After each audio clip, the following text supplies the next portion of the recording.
friends, welcome back. I'm Christina, the manager at the Pacific Beach Library. Thank you for joining me for day 22, the final day, the conclusion, if you will, of our read-along together of Roughing It by Mark Twain.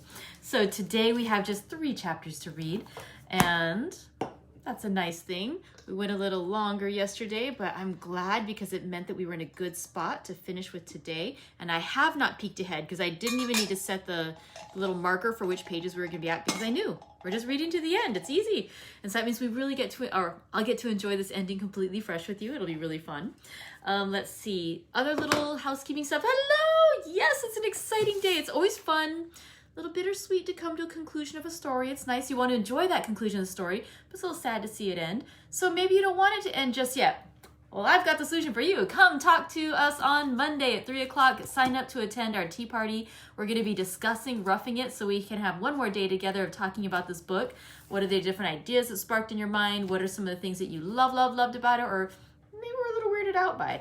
Let's talk about it all together. That'll be on Monday on Zoom at 3 o'clock. You can go ahead and sign up now on our Facebook event. Also, you might be thinking to yourself too, what are we going to do after we finish Roughing It?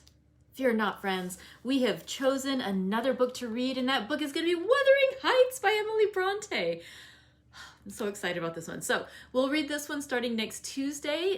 It is a wonderful book. It is intensely weird and intensely intense. That is actually, I think, a good description for it. It is a very weird little book, and it's great. So I hope you'll enjoy it too. We'll start reading this on Tuesday, but yeah, that's gonna be a fun one. All right, so let's talk a little bit about Wuthering Heights. Oh, and sorry, I've just got Wuthering Heights on my brain. Let's talk a little bit more about Roughing It by Mark Twain, and let's have some tea. I was saying I was gonna try to pick out a fun tea, and the tea I chose today for myself was the loose leaf Black Forest Gâteau. One, because to me it smells like chocolate cake. Well, it's called the Black Forest Gâteau. It makes me think of chocolate cake. And so I always think that's a celebratory kind of food. And then also, the idea of a forest just seems sort of Western because, you know, we're doing, like we've been talking a little bit of, or a lot in this story about going exploring through the wild territories of the United States, as well as into Hawaii, or the Sandwich Islands at the time it was called. It wasn't even part of America yet. And so a wild Black Forest Gâteau. Okay, maybe that's not so wild, that's tamed, but it's wonderful. Oh, it smells so good. Delicious. Okay, let's talk a little bit about what we read yesterday. We were only going to read 3 chapters, but then we went ahead and read 4 because why not? It started out, I thought it was kind of fun. It started out with the surfers. And I was going to say those surfers were doing great, much better than me. I like the idea too, they showed in there a surf bathing failure, Mark Twain failing to stand up on his board, and I was so sympathetic. But that was adorable. His little picture of him, he's tumbled over backwards and just completely flailing in the water there. I'm very sympathetic. He talks some more about like some of the traditions in Hawaii, like how they had the city of refuge. If there was somebody who had broken a taboo in the old days, done something to violate the mandates of the culture, that you thought that which would cause the gods to rain down revenge upon you, or it would also give, perhaps it would give the ability to another person to kill you in retribution for what you had done, the violation you'd committed. The person had the option to run and to escape to the city of refuge. And if they could make it to that city of refuge before they were caught by anyone else, then they would have the ability to go speak to the priest, or the what they'd be calling there. Yeah, it was priest. They would speak to the priest and make absolution, and if they did so, then they were able to then go free without having to worry about being punished again by man, because they had managed to reach a city of refuge.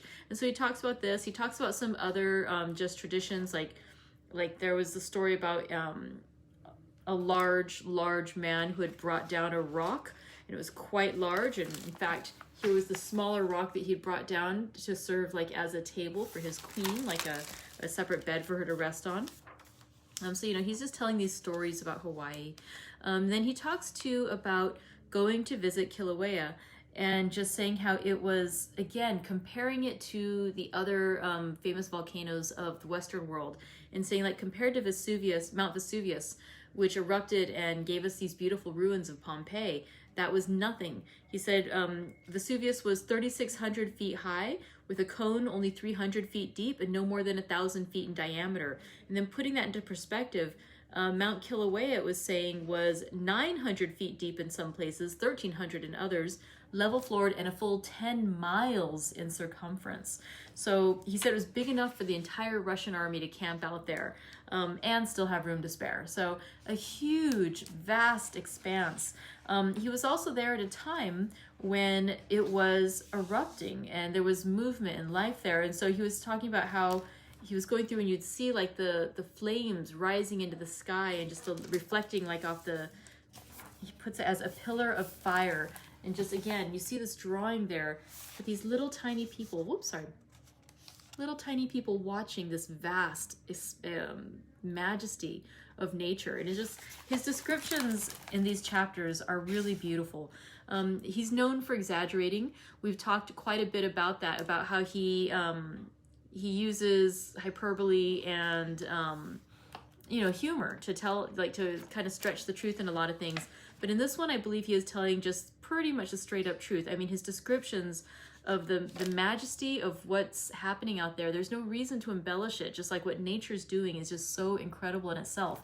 I mean, they're beautiful chapters where he's describing what's happening here in Kilauea. And then later on, he talks to just some of these pictures. Here's another one where they show like a drawing of them visiting and looking at the fire fountains. And it's just so stunning. Like just looking out at that lava and just like watching the land change before you. Oh, just amazing. He talks to then that they went all around the big island of Hawaii, and he has some fun stories about that. And then eventually, let's see, let me get to it. He ends up back in Maui. Let me see if I can find myself back to this. Here we go. He goes over to the island of Maui and he visits Haleakala. So that was a dead volcano, no longer active at that time. And he mentions how, let me see if I can find it. Here we go. Again, he compares to Vesuvius, which he'd remarked as a modest pit about 1,000 feet deep and 3,000 in circumference. Kilauea is deeper and 10 miles in circumference, which is rather stunning, until you compare it to Haleakala, which somebody from the USN, which I assume means US Navy, but one of the surveyors had testified that it was 27 miles in circumference. And he notes that if it had a level bottom, it would make a fine site for a city like London. So again, especially in those times, just imagining, like he's writing the story in like 1872, but he's experiencing this in like 1862, 1863, I think it is. And just like the idea of introducing the mainland Americans to this idea of like what this land of Hawaii is like, the wonders that are there, and just kind of to put it in perspective, to say you could fit that entire teeming city of London. Again, I think of when we were reading A Christmas Carol back in December, like so much activity, so much life, all of that entire, everything encompassed within that story and more could fit within just the single crater of Haleakala. And so again, just putting that into perspective, like what it must have been like for the people to have read these stories at that time as they're reading Roughing It, to just be like amazed at the wonder of what Hawaii was. So these stories that he was telling, they were for fun, of course, but also just in some ways just a window to a whole nother world, these adventures that no one else, that other people at the time weren't able to have.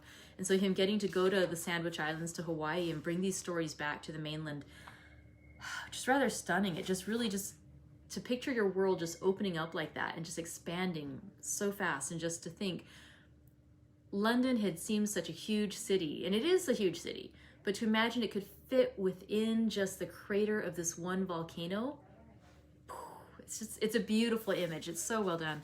And just the idea of like what it must have been like, I think too, for people in the 1870s, contemporaries reading this story by Mark Twain, just to see their world growing as they read this story. And, you know, in a way it kind of matches to what he's been talking about in a lot of the other chapters, where he saw his world growing as he moved from Missouri over to the Nevada territory, and just saw these different new experiences. And then also looking back about how, comparing it to like even the length of the ride that they took in the carriage, the stagecoach, and comparing that to what people were then doing in the modern era of riding a train instead, where it would only take like 2 days instead of 10 or something like that. And it's like, it's just so, the progress that we can see happening in these pages is just stunning. Okay, so he talked about, you know, the things he was seeing in Hawaii, and I just thought it was lovely how he ended that last chapter. He said, "It was the sublimest spectacle I ever witnessed, and I think the memory of it will remain with me always." And again, it's just, especially after so many sort of tongue-in-cheek statements that he's made throughout the book, and so many, especially at the ends of the chapters, he often throws in a little zinger there. This sincerity of just the wonder of what he's seen, you don't need to exaggerate it. It's just remarkable on its own. Really nice, really well done. All right, today we embark on our final 3 chapters of Roughing It by Mark Twain. We're going to read to the conclusion, 77 to 79. Let's go ahead and begin our final reading from Roughing It by Mark Twain. Chapter 77. I stumbled upon one curious character in the island of Mani. I think it should be Maui, but it says Mani. He became a sore annoyance to me in the course of time. My first glimpse of him was in a sort of public room in the town of Lahaina. He occupied a chair at the opposite side of the apartment and sat eyeing our party with interest for some minutes, and listening as critically to what we were saying as if he fancied we were talking to him and expecting him to reply. I thought it very sociable in a stranger. Presently, in the course of conversation, I made a statement bearing upon the subject under discussion, and I made it with due modesty, for there was nothing extraordinary about it, and it was only put forth in illustration of a pointed issue. I had barely finished when this person spoke out with rapid utterance and feverish anxiety. "Oh, that was certainly remarkable after a fashion, but you ought to have seen my chimney. You ought to have seen my chimney, sir. Smoke! I wish I may hang if... Mr. Jones, you remember that chimney. You must remember that chimney. No, I recollect now. You weren't living on this side of the island then. But I am telling you nothing but the truth, and I wish I may never draw another breath if that chimney didn't smoke, so that the smoke actually got caked in it, and I had to dig it out with a pickaxe. You may smile, gentlemen, but the High Sheriff's got a hunk of it which I dug out before his eyes, and so it's perfectly easy for you to go and examine for yourselves." The interruption broke up the conversation, which had already begun to lag, and we presently hired some natives and an outrigger canoe or two, and went out to overlook a grand surf-bathing contest. 2 weeks after this, while talking in a company, I looked up and detected the same man boring through and through me with his intense eye, and noted again his twitching muscles and his feverish anxiety to speak. The moment I paused, he said, "Beg your pardon, sir. Beg your pardon, but it can only be considered remarkable when brought into strong outline by isolation. Sir, contrasted with the circumstance which occurred in my own experience, it instantly becomes commonplace. No, not that, for I will not speak so discourteously of any experience in the career of a stranger and a gentleman. But I am obliged to say that you could not, and you would not, ever again refer to this tree as a large one, if you could behold, as I have, the great Yakmatak tree in the island of Unaska, Sea of Kamchatka, a tree, sir, not 1 inch less than 415 feet in solid diameter. And I wish I may die in a minute if it isn't so. Oh, you needn't look so questioning, gentlemen. Here's old Captain Saltmarsh can say whether I know what I'm talking about or not. I showed him the tree." Captain Saltmarsh. "Come now, cat your anchor, lad. You're heaving too taut. You promised to show me that stunner, and I walked more than 11 mile with you through the cussedest jungle I ever saw, a-hunting for it, but the tree you showed me finally weren't as big around as a beer cask, and you know that your own self, Marcus." Hear the man talk. Of course the tree was reduced that way, but didn't I explain it? Answer me, didn't I? Didn't I say I wished you could have seen it when I first saw it? When you got up on your ear and called me names and said I had brought you 11 miles to look at a sapling, didn't I explain to you that all the whale ships in the North Seas had been wooding off of it for more than 27 years? And did you suppose that tree could last forever? Confound it! I don't see why you want to keep back things that way and try to injure a person that's never done you any harm. Somehow this man's presence made me uncomfortable, and I was glad when a native arrived at that moment to say that Muckawau, the most companionable and luxurious among the rude war chiefs of the islands, desired us to come over and help him enjoy a missionary whom he found trespassing on his grounds. I think it was about 10 days after that, as I finished a statement I was making for the instruction of a group of friends and acquaintances, and which made no pretense of being extraordinary, a familiar voice chimed instantly in on the heels of my last word and said, "But, my dear sir, there was nothing remarkable about that horse, or the circumstance either. Nothing in the world. I mean no sort of offense when I say it, sir, but you really do not know anything whatever about speed. Bless your heart, if you could only have seen my mare Margaretta. There was a beast. There was lightning for you.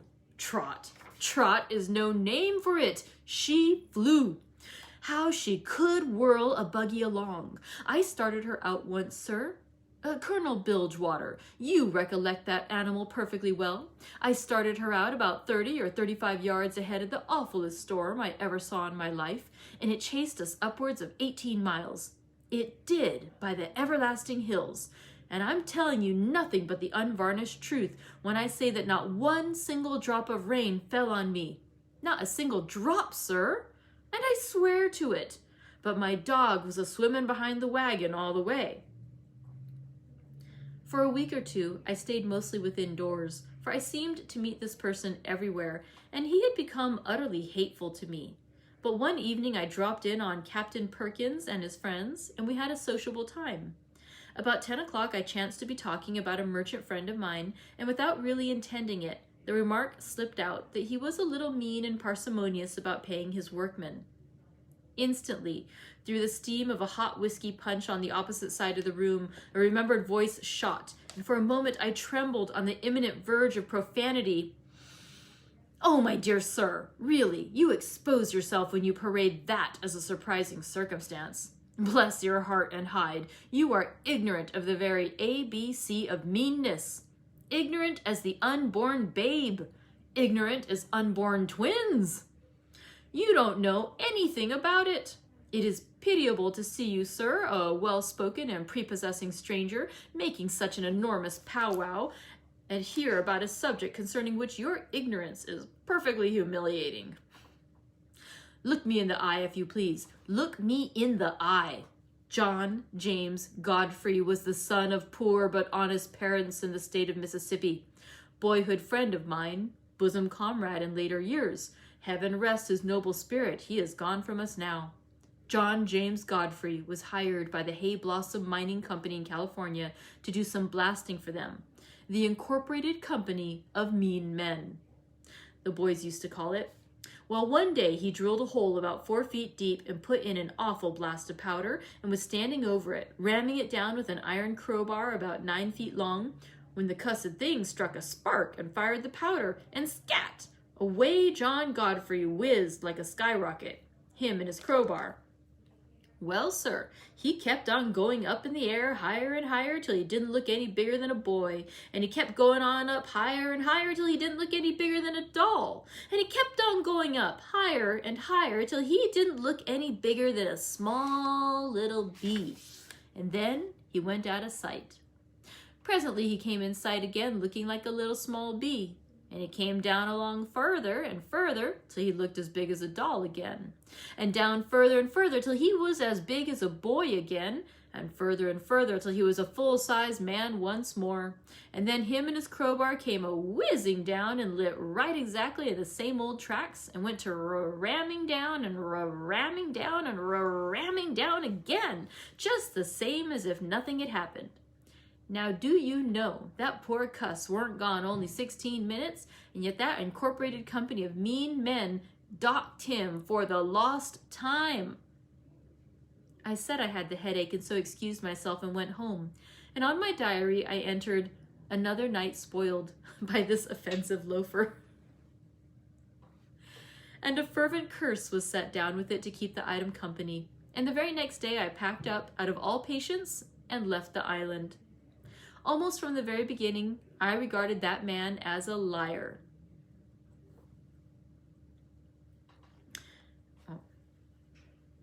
The line of points represents an interval of years, at the end of which time the opinion hazarded in that last sentence came to be gratifyingly and remarkably endorsed, and by wholly disinterested persons.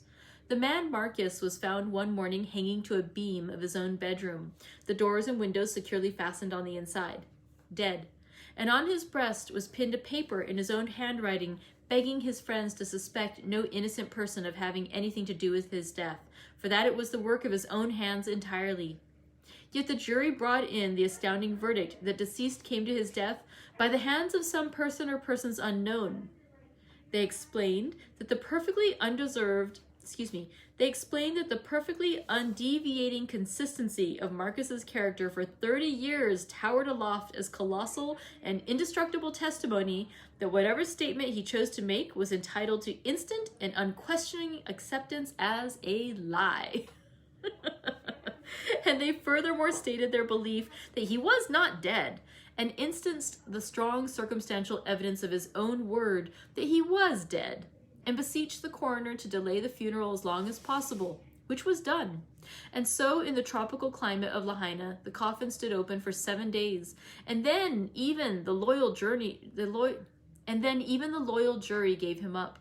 But they sat on him again and changed their verdict to suicide induced by mental aberration.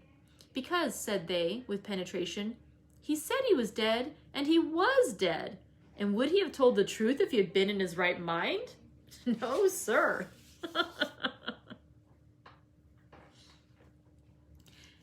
Chapter 78. After half a year's luxurious vagrancy in the islands, I took shipping in a sailing vessel and regretfully returned to San Francisco. A voyage in every way delightful, but without an incident, and thus lying 2 long weeks in a dead calm, 1,800 miles from the nearest land, may rank as an incident. Schools of whales grew so tame that day after day they played about the ship among the porpoises and the sharks without the least apparent fear of us, and we pelted them with empty bottles for lack of better sport. 24 hours afterward, those bottles would be still lying on the glassy water under our noses, showing that the ship had not moved out of her place in all that time. The calm was absolutely breathless, and the surface of the sea absolutely without a wrinkle. For a whole day and part of a night we lay so close to another ship that had drifted to our vicinity that we carried on conversations with her passengers, introduced each other by name, and became pretty intimately acquainted with people we had never heard of before and have never heard of since. This was the only vessel we saw during the whole lonely voyage. We had 15 passengers, and to show how hard-pressed they were at last for occupation and amusement, I will mention that the gentlemen gave a good part of their time every day, during the calm, to trying to sit on an empty champagne bottle, lying on its side, and thread a needle without touching their hands to the deck or falling over. And the ladies sat in the shade of the mainsail and watched the enterprise with absorbing interest. We were at sea 5 Sundays, and yet, but for the almanac, we never would have known but that all the other days were Sundays too.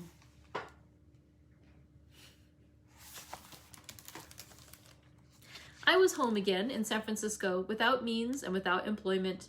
I tortured my brain for a saving scheme of some kind, and at last a public lecture occurred to me. I sat down and wrote one in a fever of hopeful anticipation. I showed it to several friends, but they all shook their heads. They said nobody would come to hear me, and I would make a humiliating failure of it. They said that as I had never spoken in public, I would break down in the delivery anyhow. I was disconsolate now. But at last, an editor slapped me on the back and told me to go ahead. He said, "Take the largest house in town and charge $1 a ticket." The audacity of the proposition was charming. It seemed fraught with practical worldly wisdom, however.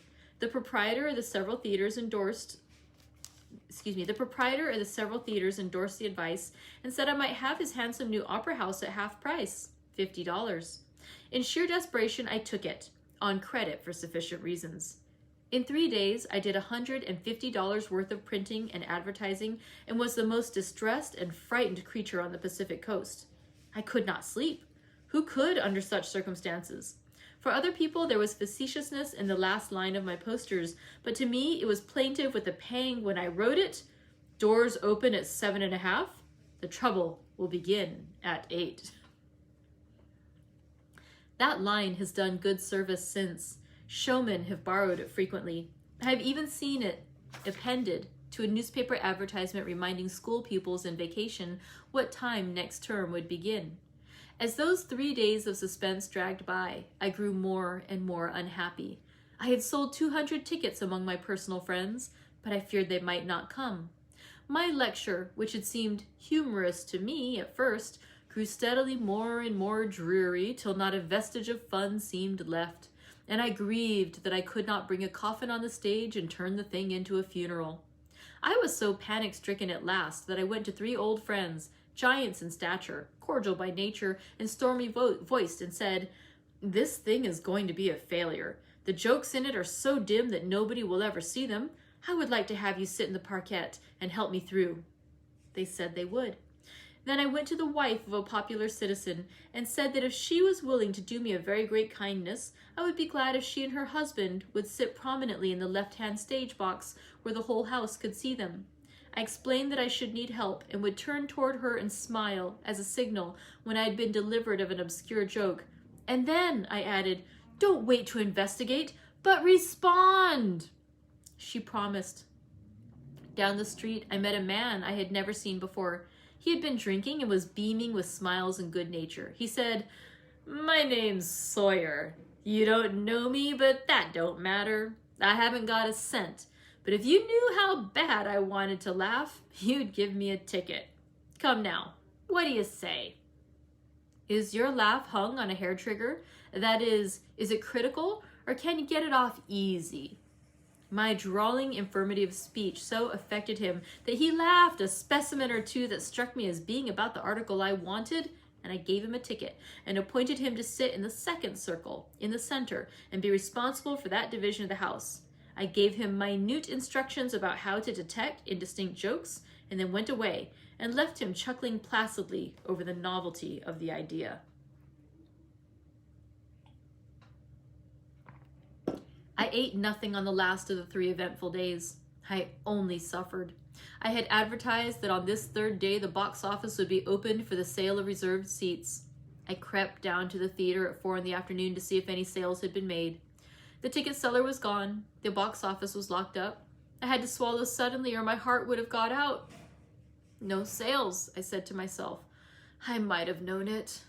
I thought of suicide, pretended illness, flight. I thought of these things in earnest, for I was very miserable and scared. But of course I had to drive them away and prepare to meet my fate.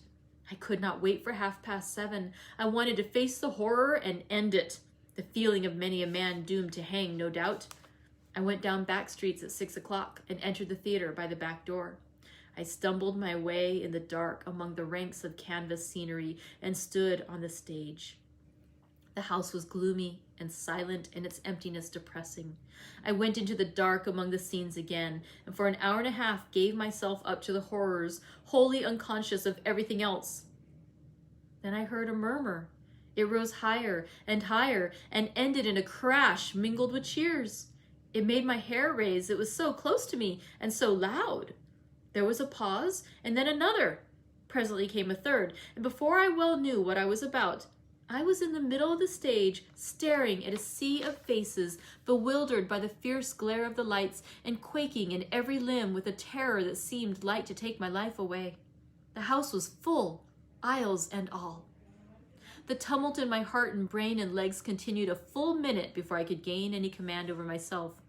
Then I recognized the charity and the friendliness in the faces before me, and little by little my fright melted away, and I began to talk. Within 3 or 4 minutes I was comfortable and even content. My 3 chief allies, with 3 auxiliaries, were on hand, in the parquet, all sitting together, all armed with bludgeons and all ready to make an onslaught upon the feeblest joke that might show its head. And whenever a joke did come, their bludgeons came down and their faces seemed to split from ear to ear. Sawyer, whose hearty countenance was seen looming redly in the center of the second circle, took it up, and the house was carried handsomely. Inferior jokes never fared so royally before. Presently, I delivered a bit of serious matter with impressive unction. It was my pet, and the audience listened with an absorbed hush that gratified me more than any applause. And as I dropped the last word of the clause, I happened to turn and catch Mrs. intent and waiting eye. My conversation with her flashed upon me, and in spite of all I could do, I smiled. She took it for the signal and promptly delivered a mellow laugh that touched off the whole audience, and the explosion that followed was the triumph of the evening. I thought that honest man Sawyer would choke himself, and as for the bludgeons, they performed like pile drivers. But my poor little morsel of pathos was ruined. It was taken in good faith as an intentional joke, and the prize one of the entertainment, and I wisely let it go at that. All the papers were kind in the morning. My appetite returned. I had abundance of money. All's well that ends well. And speaking of ending well, we begin our last chapter, chapter 79. I launched out as a lecturer now, with great boldness. I had the field all to myself, for public lectures were almost an unknown commodity in the Pacific market. They're not so rare now, I suppose. I took an old personal friend along to play agent for me, and for 2 or 3 weeks we roamed through Nevada and California and had a very cheerful time of it. 2 days before I lectured in Virginia City, 2 stagecoaches were robbed within 2 miles of the town. The daring act was committed just at dawn by 6 masked men who sprang up alongside the coaches, presented revolvers at the heads of the drivers and passengers, and commanded a general dismount. Everybody climbed down, and the robbers took their watches and every cent they had.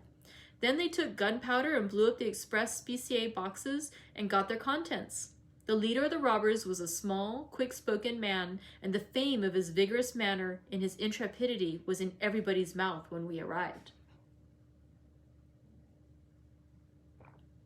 The night after instructing Virginia, I walked over the desolate divide and down to Gold Hill and lectured there. The lecture done, I stopped to talk with a friend and did not start back till 11. The divide was high, unoccupied ground between the towns, the scene of 20 midnight murders and 100 robberies. As we climbed up and stepped out of this eminence, the Gold Hill lights dropped out of sight at our backs, and the night closed down gloomy and dismal. A sharp wind swept the place too, and chilled our perspiring bodies through. "I tell you, I don't like this place at night," said Mike the agent. "Well, don't speak so loud," I said. "You needn't remind anybody that we are here." Just then, a dim figure approached me from the direction of Virginia. A man evidently. He came straight at me, and I stepped aside to let him pass. He stepped in the way and confronted me again. Then I saw that he had a mask on and was holding something in my face. I heard a click, click, and recognized a revolver in dim outline. I pushed the barrel aside with my hand and said, "Don't." He ejaculated sharply, "Your watch, your money." I said, "You can have them with pleasure, but take the pistol away from my face, please. It makes me shiver." "No remarks. Hand out your money." "Certainly. Put up your hands. Don't you go for a weapon. Put 'em up. Higher." I held them above my head. A pause, then, "Are you going to hand out your money or not?" I dropped my hands to my pockets and said, "Certainly, put up your hands. Do you want your head blown off? Higher." I put them above my head again. Another pause. "Are you going to hand out your money or not?" "Aha! Again? Put up your hands. By George, you want the head shot off you awful bad." "Well, friend, I'm trying my best to please you. You tell me to give up my money, and when I reach for it, you tell me to put up my hands. If you would only— Oh, now, don't! All 6 of you at me? That other man will get away a while. Now, please, take some of these revolvers out of my face. Do, if you please. Every time one of them clicks, my liver comes up into my throat. If you have a mother, any of you, or if any of you have ever had a mother, or a grandmother, or a— Cheese it! Will you give up your money, or have we got to— There, none of that! Put up your hands! Gentlemen, I know you are gentlemen by your— Silence! If you want to be facetious, young man, there are times and places more fitting. This is a serious business. You prick the marrow of my opinion. The funerals I have attended in my time were comedies compared to this. Now I think, curse your palaver, your money, your money, your money. Hold! Put up your hands! Gentlemen, listen to reason. You see how I am situated. Now don't put those pistols so close. I smell the powder. You see how I am situated. If I had 4 hands so that I could hold up to and throttle him, gag him, kill him. Gentlemen, don't! Nobody's watching the other fellow. Why don't some of you... Ouch! Take it away, please. Gentlemen, you see that I've got to hold up my hands, and so I can't take out my money. But if you'll be so kind as to take it out for me, I will do as much for you some... Search him, Beauregard, and stop his jaw with a bullet quick if he wags it again. Help Beauregard, Stonewall. Then 3 of them, with the small, spry leader, adjourned to Mike and fell to searching him. I was so excited that my lawless fancy tortured me to ask my 2 men all manner of facetious questions about their rebel brother generals of the South, but considering the order they had received, it was but common prudence to keep still. When everything had been taken from me, watch, money, and a multitude of trifles of small value, I supposed I was free, and forthwith put my cold hands into my empty pockets and began an inoffensive jig to warm my feet and stir up some latent courage. But instantly, all pistols were at my hands, and the order came again, "Be still! Put up your hands, and keep them up!" They stood Mike up alongside of me, with strict orders to keep his hands above his head too, and then the chief highwayman said, "Beauregard, hide behind that boulder. Phil Sheridan, you hide behind that other one. Stonewall Jackson, put yourself behind that sagebrush there. Keep your pistols bearing on these fellows, and if they take down their hands within 10 minutes or move a single peg, let them have it." Then 3 disappeared in the gloom toward the several ambushes, and the other 3 disappeared down the road toward Virginia. It was depressingly still and miserably cold. Now this whole thing was a practical joke, and the robbers were personal friends of ours in disguise, and 20 more lay hidden within 10 feet of us during the whole operation, listening. Mike knew all this and was in the joke, but I suspected nothing of it. To me, it was most uncomfortably genuine. When we had stood there in the middle of the road 5 minutes, like a couple of idiots with our hands aloft, freezing to death by inches, Mike's interest in the joke began to wane. He said, "The time's up now, ain't it?" "No, you keep still. Do you want to take any chances with these bloody savages?" Presently Mike said, "Now the time's up anyway. I'm freezing." "Well, freeze. Better freeze than carry your brains home in a basket. Maybe the time is up, but how do we know? I got no watch to tell by. I mean to give them good measure. I calculate to stand here 15 minutes or die. Don't you move." So without knowing it, I was making one joker very sick of his contract. When we took our arms down at last, they were aching with cold and fatigue, and when we went sneaking off, the dread I was in that the time might not yet be up, and that we would feel bullets in a moment, was not sufficient to draw all my attention from the misery that racked my stiffened body. The joke of these highwaymen friends of ours was mainly a joke upon themselves, for they had waited for me on the cold hilltop 2 full hours before I came, and there was very little fun in that. They were so chilled that it took them a couple of weeks to get warm again. Moreover, I never had a thought that they would kill me to get money, which it was so perfectly easy to get without any such folly, and so they did not really frighten me bad enough to make their enjoyment worth the trouble they had taken. I was only afraid that their weapons would go off accidentally. Their very numbers inspired me with confidence that no blood would be intentionally spilled. They were not smart. They ought to have sent only 1 highwayman with a double-barreled shotgun if they desired to see the author of this volume climb a tree.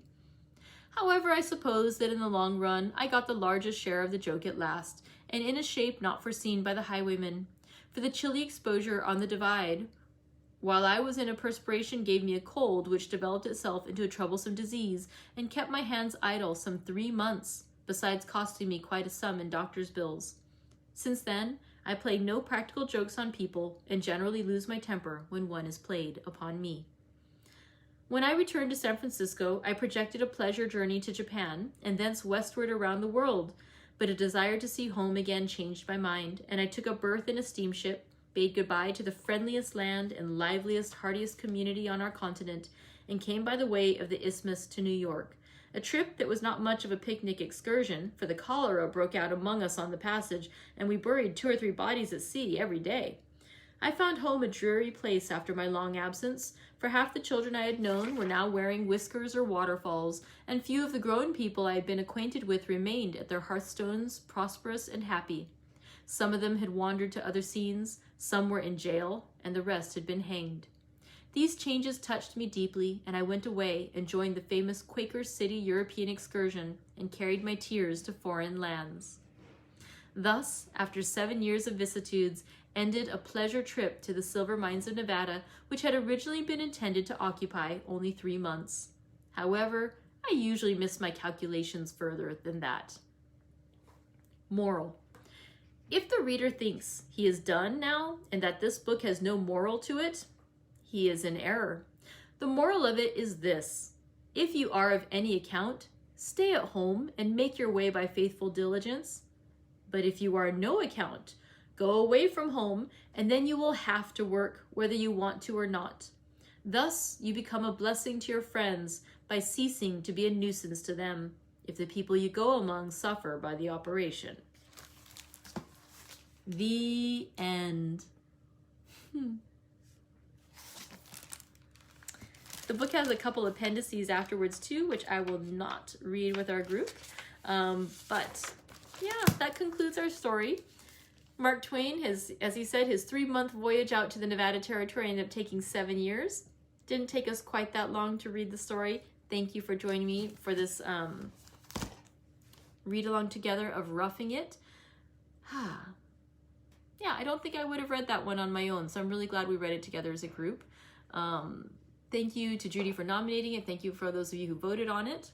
That's one that I'm not usually one for travelogues, so I don't know if I would have ever picked that one up. So thank you. Let's discuss it on Monday, though. I'm excited to hear what you have to say. Let me think, did I have any thoughts about today's readings? If I was normally going to bring it back, let's see.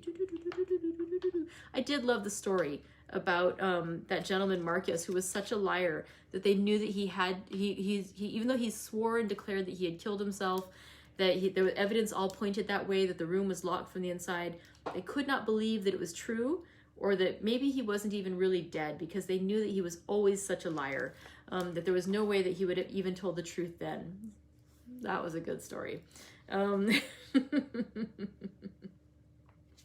And then I also like, too, how we saw the beginning of Mark Twain's next phase of his career, because we know that he ended up becoming a very celebrated public speaker, that he was known for that's part of what spread his fame across the continent. It wasn't just his writings, which, I mean, of course his writings were where he first caught people's attention, but he also was known for his ability to captivate a crowd.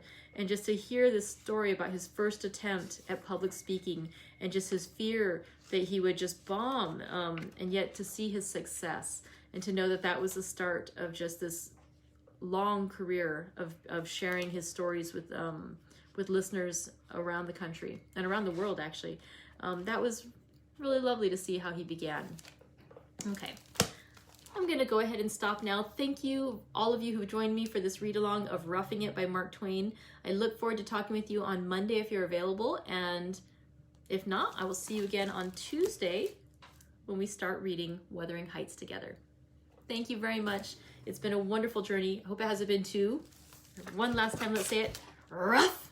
I hope you enjoyed reading Roughing It by Mark Twain, and I will see you together next time. Bye, friends.